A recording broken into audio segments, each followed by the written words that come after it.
വിളക്കൊരുക്കി കാര്യമായിട്ട് പ്രാർത്ഥിച്ച് ആഘോഷിക്കാൻ പറ്റുന്ന ഒരു സമയമായിരുന്നില്ല ഈ ഓണക്കാലം. എന്നാലും എല്ലാവരും കൂടി ഒരുമിച്ചുള്ള ആദ്യത്തെ ഓണാണിത്.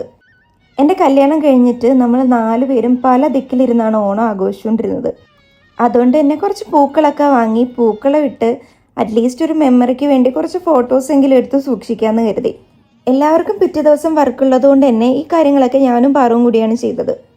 പൂവൊക്കെ വാങ്ങി രാത്രി ഇരുത്ത് വന്നപ്പോഴേക്കും ഒരുപാട് വൈകിയിരുന്നു. ഇട്ട് വന്നപ്പോൾ ഞങ്ങളുടെ ഹോള് നിറച്ചുണ്ടായിരുന്നു കേട്ടോ പൂക്കളം.